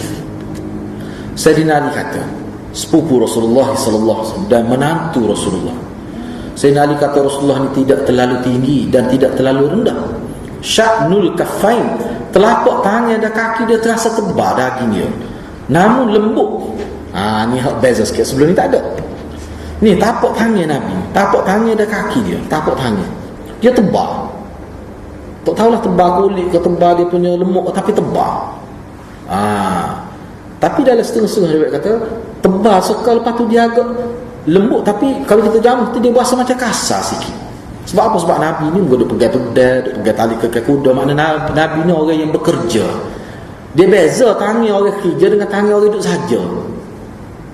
Dia tak serupa tu. Kayak orang kerja ke tangan dia tu masuk kerana orang kerja. Kalau dulu orang nak natu tu, kalau salah nak pegawai tangan dia bagi ni. Apa tu? Sebab kuat kerja sampai dulu. Tak boleh pakar tu lah ni. Tak boleh pakar. Muka ni orang kerja duduk eksekutif duduk dalam bilik, lembut, habis lembut. Pakar kaki tu lembut lagi. Kerja dia main komputer duduk sayang gitu je. Tak boleh buat kaedah dah tu. Dulu memang gitu. Sebab tu dulu orang cari nak tu kan dia pergi tengok dia salah, dia sai dulu. Dalam tangan orang kuat kerja. Nak orang kuat kerja, tidak jenis malah. Nak zaman dulu. Kata Sayyidina Nabi ni tapak tangan dia tu tebal sikit. Tebal sikit. Tak apa, kita baca dulu. Namun lembut. Lepas tu kepala Nabi ni dia besar sikit. Dakhmur ra's ni kepala dia tu besar, bukan jenis kepala kecil. Kepala ni ada jenis kecil. Sampai dalam hadis Nabi sebut, Nabi kata, Nabi gambar Bilal ni tak comel lah. Nabi nak ayat kelebihan. Maknanya walaupun dia fizikal dia huduh Bilal, mungkin dia orang Afrika, kepala dia pun wazabit kecil, bujur gitu. Wazabit ni, lagu mana wazabit? Mana huduh benar. Rambut khotak, mungkin orang negeri. Bibir tebal dia kata. Pas tu ya. Nabi sebut. Kalau kita tambah lagi, hidung pun kata wak suegan kita tu dah. Budak-budak lain kata lah. Memang orang negeri ke hidung dia tu, dia honi ni dia sama tinggi honi. Kelompok dia sama tinggi honi. Maknanya kepek benar tu. Tak comel. Tapi Nabi kata aku bunyi tapak kaki dia dalam syurga. Kelebihan dia. Kita hak hidung macam dah tentu lagi bunyi tapak kaki dalam syurga. Kita hak comel tak awak duduk dengan fizikal comel saja nak masuk syurga. Dia kena sifat, kena perangai. Nabi ni kepala dia besar. Bukan besar benar, tapi mana besar tu sesuai dengan tubuh dia lah. Comel aku. Lepas tu dakhmul karadis, dan tulas sendi dia besar. Ni tulas sendi dia besar. Mafsal besar, gagah noya. Tu Nabi sallallahu alaihi wasallam. Fizikal dia panggil ni sasa. Jadi sasa, tubuh sasa. Sasa panggil lah. Tidak kata kecil, sesuai lah. Ke setengah orang tubuh punggung besar, tak comel, bukan huduh tak comel. Jadi lebih daging situ ameh lalu. Pohon kecil. Kalau punggung kecil, perut besar, tu berat lagi. Jadi Nabi ni tidak gitu comel. Tengok keseluruhan tu nampak seimbang. Sehingga ada setengah kita kata maknanya kalau kita kata tengok dia tu, dia jenis payah rebah lah. Kalau perang tu payah rebah. Dan Nabi ni nak menggambarkan stabil tubuh Nabi ni, dia duduk atas kuda tu payah jatuh. Dia boleh pegang tali kekal kuda. Dia boleh pegang pedal dua-dua tanpa pegang tali kekal dia. Ada sebut dari riwayat. Naknya kemah kedudukan Nabi dan dia berlatih sama. Jadi otot dia tu sendi besar. Bulu yang tumbuh di dada Nabi tu, mana Nabi ni ada bulu dada. Dan bulu dada tu dalam syarah sebut sini sampai ke pusat. Mana start sini dia sampai ke pusat. Waktu fizikal dia tu hewak gitu. Lepas tu kalau kita tak ada, kita sedih lah, tu tak apa. Biar warna waktu tu. Dia ada, dia berat seorang gitu ni. Dia kata tak boleh. Dia cari kata betik ke dia gonjong situ. Bergelopah boleh. Panah apa tu? Tak apa, tak ada waktu pun. Tak dosa ke habuk. Kita tidak ditaklif ada bulu dada tu. Cuba juga. Tak suruh usin lah. Kita tidak ditaklif jadi putih. Dan kita tu jadi taklif putih. Tak lah kita nak buat lagi. Dia kata masa beranak tu habis. Tak makan kicap dia kata masa beranak. Masa dia mengandung. Bahaya air saya sama. Tubik kita lega anak dia tu. Saya kata ke dia, kata masalah hitam ni memedah tu hewak kita. Kalau putih belaka tak comel lah. Tak comel. Hitam comel, cara hitam. Orang panggil hitam manis. Orang kata masalahnya hitam setopok manggis dia kata. Mana hitam sungai nak dia. Dia duduk main dalam pagi dia duduk taruh kamu tengok. Mak dia kata dia tu berat dia tu. Aku masa ngadu tak makan kecap dia kata. Dia ingat gitu jadi hitam. Air saya tak tahu apa gatal dia kata minum air saya masa ngadu. Tubik kita lega. Saya kata ke dia, dia baik saya ni. Dia perikat tok saudara lah. Dia sekali-sekali pun. Malas sebut nama lah. Kata apa ni hitam lah somelnya. Lama mana orang perempuan nak cari tu lelaki hitam. Keluarga tai kicik dia panggil. Jangan main. Dia saya ngaji Maulana, dia banyak cerita. Mungkin dia ngaji pondok dulu. Cerita orang hitam ni, orang Melayu. Hitam sungguh lah, hitam luar biasa hitam. Lebih pada 3 guru. Boleh bini putih sepuh. Memang bini dia kata dia kena orang jatuh hitam. Buat mana? Begitu juga perempuan yang putih, saya kakak saya sendiri putih sepuh lah dia, ngaji mana best student. Dia nak dia lelaki hitam. Siapa dia tak si cari orang Melayu tak cukup hitam. Dia tahu orang Melayu. Dia nak hitam secukupnya. Maka dia cari orang Nigeria. Dia tak lega. Tinggi mana tengok. Ini pala kita. Keluarga besar kita, keluarga dia ini pala belakang. Yo kau ni jadi ni masa nak nego tu. Takut salah, takut ngiga-ngiga kau mimpi boleh kira. Ya tu jalan dah kata mai pilih dia tu. Mak dia kata nak warna dia nak boleh kau ni kau cari jodoh kau ni, jodoh ni. Mak tamak dah kau ni. Dia jumpa dia. Nak ayat ni. Tak ada pelik mana? Tak ada pelik mana? Berbagai-bagai lagi tu. Ni anak murid Maulana sini nak ayat cerita. Maulana Maulana kata tak boleh. Kita akan jumpa juga dalam hadis. Nak nikah ni dia kena kufu. Kufu ni maknanya banyak persamaan lah. Ahli psikologi kata kalau kita persamaan lelaki dengan perempuan ni kalau kurang daripada 50% berantak ke keluarga tu. Mana dia mesti perempuan ni dia ada beza, dia tak suka, tetapi janganlah siapa kurang hak tak belagu hari tu sampai 70%. Tu balas nak hari lagu tu. Mana kena kufu. Tu segi. Ada pengalaman duduk dalam kosan ayat cerita, sebab tu saya kata kena ingatlah. Hak lelaki ni besar, memang besar. Paling besar sekolah. Hak perempuan tu kecil dia. Tapi dia nak hak lelaki. Siapa Maulana kata entah panggil lah dia. Ayat kata tak sesuai. Banyak kata anak ayat tak apa. Dari segi sunnah tak sesuai lah. Kita panggil dia kata dia jak dulu dia suka lelaki gemuk. Mana? Nikah ada apa? 7 anak lagi. 7 anak. Jumpa dengan dia orang ni, dia beli kereta tu, kereta besar dia sipak tu. Jadi dia panggil starek orang. Nama apa tu? Yundi tu lah, Yundi besar. Oh, kata besar, kata mau kita anak lama semirlah dia kata tu, ada lagi tu bulan ni 7 dah. Kata jala tu kita mana suami dia apa kecil malah ni perempuan, tapi sehingga dia sebut saya nak ni pelik manusia ni. Dia kata dia pergi mana-mana perempuan ni, dia tengok kalau lelaki bawa motor lelaki besar pada bini dia kecil duduk belakang. Kalau kita kat titik air mulut lah, dia suka jiwa dia. Ustaz dia kata pelik juga manusia ni. Setengah orang tak rasa nak biar sama saya, dia nak lelaki yang besar gemuk gitu. Tapi Tuhan ambil juga kalau dia okey. Jadi hak saya ni ayat ni tak suruh pelik lah. Masalah warna, masalah gapo ni bukan perkara tu. Mok Maulana kata tak suruh using anak orang pesanan hari nyadah tu tak siada nak kita. Cuma kita minta biar Allah beri hak molek. Kalau kita tengok sejarah sahabat ni ada pelik. Kita selepas hak Nabi ni kita akan baca pula sejarah sahabat. Sejarah sahabat lagu mana hidup sahabat ni. Sahabat ni cukup praktikal hidup dia. Kalau kita tengok hidup sahabat ni, dia tidak gundah gulana. Walaupun mati, walaupun dia mati isteri, mati suami pun tak ada masalah dia. Dia ada kaedah hidup ni, prinsip yang Nabi ajar. Gitu Baik, jadi dalam hadis ni kalau kita perhati, Nabi ni dari segi kepala Nabi tu agak besar. Dah ni makna besar lah. Kalau kita tengok orang kata besar, jadi kepala besar gitu. Bukan besar mana kalau besar mana. Masalah juga. Ni besar molek. Besar molek. Kemudian mafsal dia tu, dia punya sendi tu pun besar.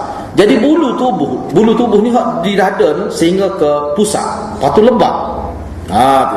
Apabila baginda berjalan, ni ayat Nabi jalan.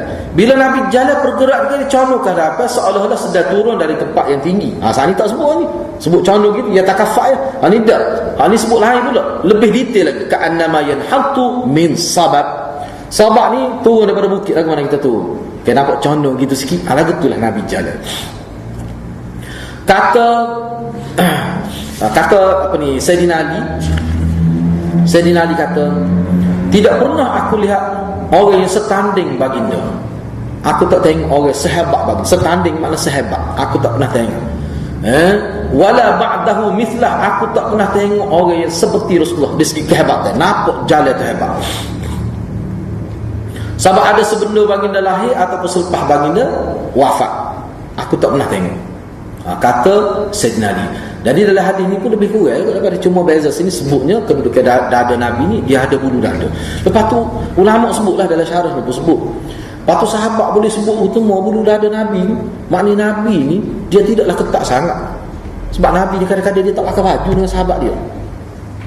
Atau kerana dia dituduh dengan kain sebar dia gitu. Jadi nampak ni. Sahabat boleh tengok ketiak Nabi. Bukan sombong, bukan lagu tu sombong. Jarang yang Nabi pakai baju. Jangan kata begitu. Kalau kita tengok Nabi ni jarang nak pakai baju biasa ni. Tak lihat kesimpulan ni jarang-jarang ada ketika Nabi duduk di rumah. Kadang-kadang sahabat mari, sahabat lelaki mari, Nabi gitu ya, lebih kurang. Maknanya mesra Nabi. Tidaklah kata protokol sangat. Tak Nabi ni. Tidak Nabi. Kita kena tengok mana bersahaja hidup Nabi ni. Cuma dalam hadis sebut kalau dengan Sayyidina Uthman dia beringat sikit. Sayyidina Uthman ni dia lain sikit. Siapa dia kalau tidur dia bangun dia betul dia kaki baju dekat bawah dia. Sayyidina Uthman ni dia kata bapa aku malu pada orang yang Allah malu pada dia. Sebab Allah malu pada Sayyidina Uthman. Ni ayat ketinggian. Nilai Sayyidina Uthman Ibn Affan ni. Tapi umum biasanya Nabi ni lagu tu dengan sahabat dia mesra dia. Sahabat dia urut dia ada sebut. Sahabat dia urut Nabi. Mana mesra? Boleh urut Nabi ni saya. Sebab kita boleh pecek belakang dalam teri. Lagu mana ada? Kita gurau, kita pecek 2 kali gurau apa je hak ni kita pecek jari-jari. Tapi maknanya payah tu benda tak berlaku lah pada kita. Benda tak berlaku pada kita Ni satu kelebihan. Seterusnya hadis yang ke-6, Imam Tirmizi meriwayatkan daripada Sufyan, daripada Waqi', daripada Mas'udi, daripada Uthman bin Muslim, daripada Hurmus, daripada Nafi' bin Jubair bin Mut'im, daripada Ali bin Abi Talib, berkata seperti hadis ni juga lah. Sebuah hadis ni juga. Cuma dia nak ayat ni, ni mari sanad lain. Hadis tu lah. Cuma sanad tu ada beza sikit daripada Sayyidina Ali belakang. Hadis yang ke-7, Imam Tirmizi meriwayatkan daripada Ahmad bin Abdah,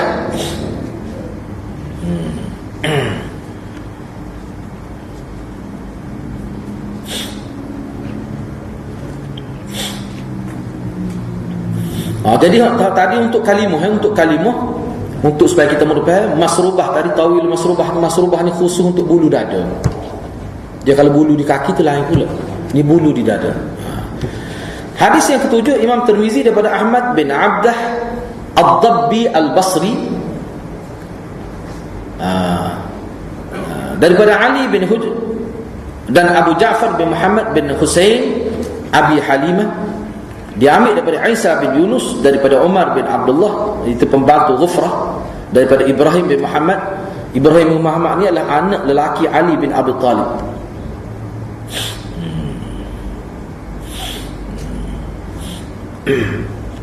Ibrahim bin Muhammad, dia adalah anak lelaki Ali bin Abi Talib. Cuba tengok situlah dia ada buat dia. Nombor 17, cuba tengok. Beliau adalah anak Muhammad bin Al-Hanafiyah yang merupakan seorang tabi. Nama sebenarnya ialah Ibrahim bin Muhammad bin Ali bin Abi Talib. Ibu kepada bapanya bernama Khawlah binti Ja'far bin Qais, yang merupakan salah satu wanita daripada keturunan Bani Hanafiyah. Ini adalah Muhammad Al-Hanafiyah. Kita sebut semula lah, kalau kita nak sebut waktu panjang ni berkait dengan Syekh Muhammad Al-Hanafiyah ni, siapa dia ni, kita bincang semula lah tu. Ni orang panggil Muhammad Al-Hanafiyah. Lepas tu Mu'ah Manuhak ni tidak daripada Fatimah lah, tidak daripada jalur Fatimah. Baik, seterusnya. Jadi kata beliau,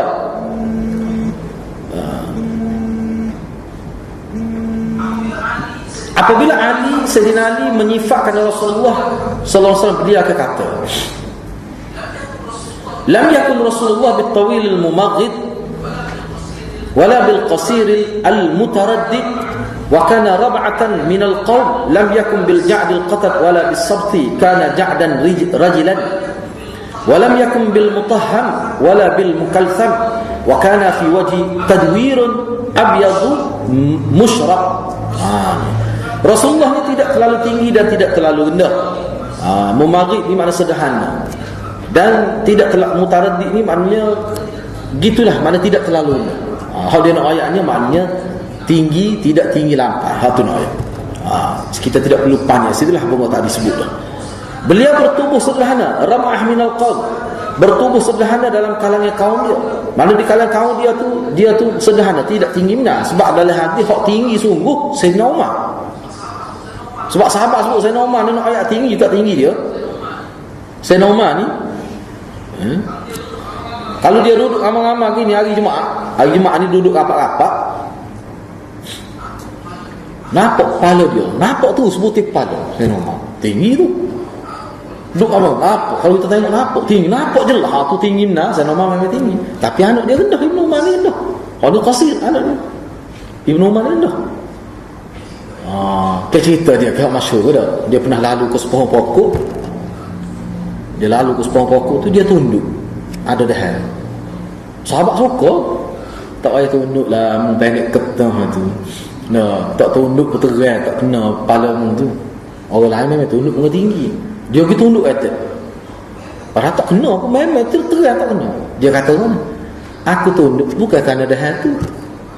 Aku tunduk kerana aku ingat masa lalu sini Rasulullah tunduk. Tu yang aku tunduk. Aku bukan kerana dahan tu. Tak ada dahan aku tunduk seolah-olah begitu.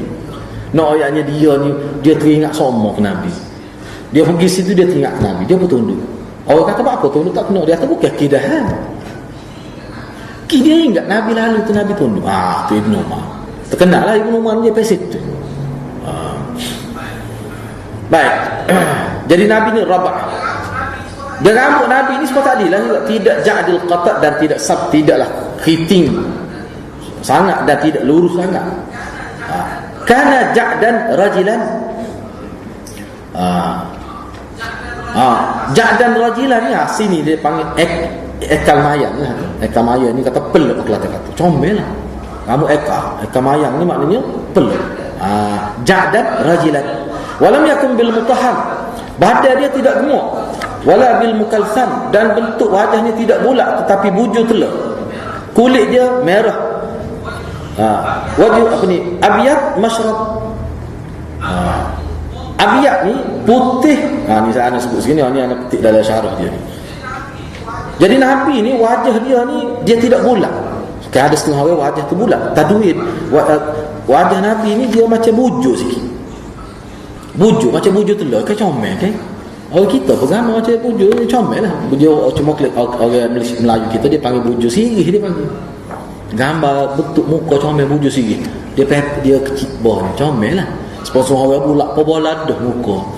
Ada juga setengah bulat getar muka. Kau tak ada telinga susah kata bola.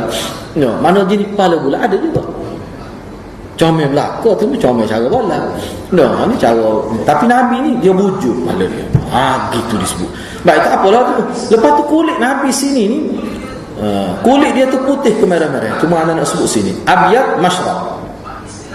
Sebab di istilah yang digunakan abyad masyrab, putih tetapi ada macam nak gialah ke merah. Yang pertama abyad, ini dalam huraian dia lah. Biasanya ni Suyuti banyak huraian dalam bab syamak ini. Suyuti banyak menyentuh persoalan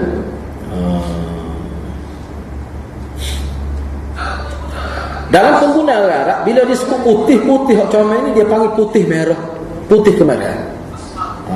Asmar dia panggil. Jadi putih pergi ke arah merah. Orang Arab tidak mengguna pakai kalimah putih melepok tu. Putih. Tak sebab tu dia kira tak comel. Putih tu. Ada juga setengah putih tu putih udah pucat lah, pucat. Sebab kita kalau putih tu putih kuning. Tu comel. Memang comel semua. Setengah tu. Nak kata putih ni ada. Tapi comel. Daripada kaki sampai ke muka serupa warna putih. Baklah ni macam-macam. Ada muka tengok putih, tangan hitam, kaki dia tu pelik lah ni. Dia tak harap pun jadi gitu. Kita pun tak nak ayat ni. Dia macam-macam. Kadang kita tengok muka putih, tengok kaki telga. Dia pesif tu lah ni. Tak tahu jak kecil kalau mana tak tahu. Lepas tu kalau ada ni lagu tu tak usah kata gapo, tengok gitu sudah lah. Jadi Nabi ni tidak gemuk. Dalam syarah ni sebut gini, gambar dia tidak gemuk. Gambar dia tidak gemuk. Mana Nabi ni dia nampak sasa tubuh dia kerana kerangka dia. Lepas tu Nabi ni tubuh dia kemah. Gambar dia kemah lah ke mana? Kalau dia rungang dia tidak nampak, orang Kelantan tidak nampak bobeh lah. Bebeh kata tak, dia perut, punggung, perut. Maknanya lebih isi, lebih lemuk. Tidak begitu, Nabi kemah nampak. Jadi kita kena habis ni sebab hadis yang ke-7 dia panjang dia. Anak sebut. Ataupun kita sambung selepas ni tak apa. Sambung selepas ni. Kita sambung selepas ni lah, kita berhenti setakat tu dulu, rehat sebentar. Kita sambung selepas ni. Kerana hadis yang ke-7 ni ada sambungnya dia, hadis sambungnya dia. Kita akan bincang selepas ni, panjang juga. Saya disebut oleh Sayyidina Ali ni. Kata kita rehat setakat tu dulu. Assalamualaikum warahmatullahi wabarakatuh.